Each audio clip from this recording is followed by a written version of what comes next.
said something out loud that stung because it was an epiphany. Most agents don't fail in our follow-up.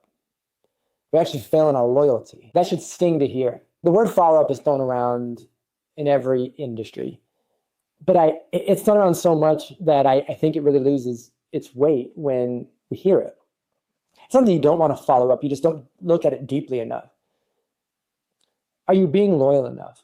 Failing in your follow-up is failing in your loyalty. That should sting to hear because it stings me to say out loud, and it stings me when I think about it. Imagine if every relationship that you had with a client, and even imagine if your CRM itself showed your loyalty percentage. Now, I can't control another person's loyalty. I can only control my loyalty to them.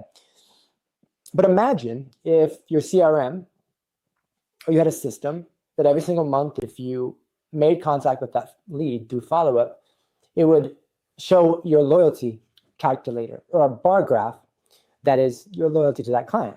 And if every single contact you made added 1 to 2% to that loyalty, what about if you missed a month or two?